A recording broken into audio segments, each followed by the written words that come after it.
दिनकु दिन गोहत्या गोचालाण बढ़िबा सह भविष्य में हिंदू मानक उपरे अनुरूप परिस्थिति सृष्टि हेबा नै आशंका प्रकाश करिछि विश्व हिंदू परिषद बजरंग दल।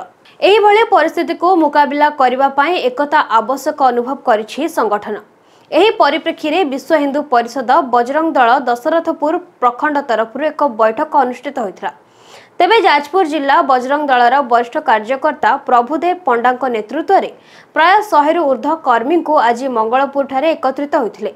विश्व हिंदू परिषदर जाजपुर जिला सह संपादक चित्तरंजन बिंधाणी उपस्थित में मंगलपुर ठारे अनुष्ठित होइथिबा बैठक में एक पूर्णांग टोली घोषणा करा जायछि।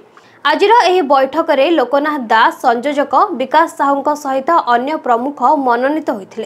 तेबे ब्लॉक रा विभिन्न पंचायत पाई मध्य पंचायत प्रमुख मनोनीत करा जायथिला। नूतन कार्यकर्ता माने निज निज दायित्व को सुचारू रूपे किपरि तुलाइबे से नै चित्तरंजन बिंधाणी नूतन कार्यकर्ता मानक परामर्श देथिले।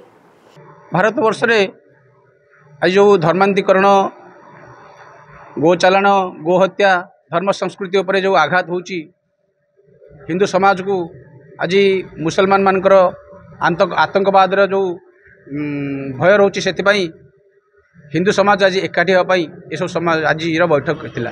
विश्व कार्यकर्ता प्रत्येक प्रखंड और जिला सह प्रखंड सह पंचायत पर्यंत आमर काम रहिबो। बजरंग दल जो विश्व हिंदू परिषद युवा बाहिनी मिलिटारी बाहिनी अच्छी बजरंग दल ये सब प्रत्येक पंचायत पर्यंत काम जीवो से आज मंगलपुर प्रखंड आज गोटे बैठक थिला।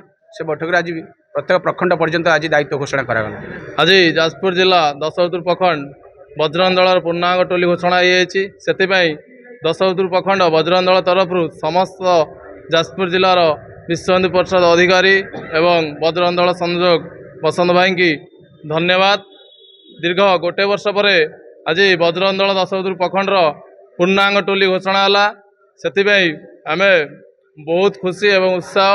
आगामी दिन में दशरथपुर प्रखंड बजरंग दल हिंदुत्व पाई राष्ट्र पाई गोमाता पाई सब बेले कार्य करिबो।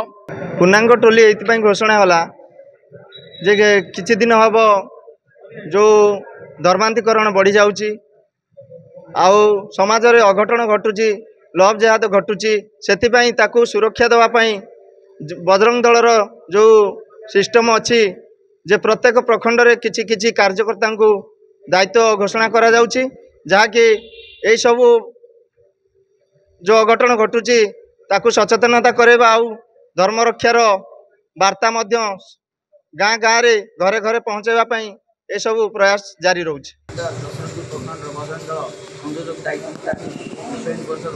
जिला कार्यकर्ता मैंने घोषणा कर खुशी अनुभव कर कहीं जो यही हिंदूवादी संगठन ने राष्ट्रवादी संगठन ने काम करुँच दीर्घ 5-7 वर्ष है दायित्व भी पूर्व विद्यार्थी प्रमुख दायित्व थी एवं मत संयोजक तार विश्व हिंदू परिषद मुझे विश्व हिंदू परिषद बजरंग दल को अशेष धन्यवाद ज्ञापन करी एवं प्रभु श्रीराम निकट में मु प्रतिज्ञाबद्ध करुँची जे मो जीवन थी जाए ये संगठन पर काम करुँगी केबे भी ये संगठन रही निशा द्रव्य जिनस हो कि खराब काम एमती भी करी ना या प्रतिश्रुति दूँ भगवान प्रभु श्रीरामचंद्र। जाजपुर जिला प्रतिनिधि जयप्रकाश नायक का रिपोर्ट नीलाद्रि मीडिया। एभली खबर पर आम चैनल को लाइक शेयर और सब्सक्राइब करंतु। रहुछि नमस्कार।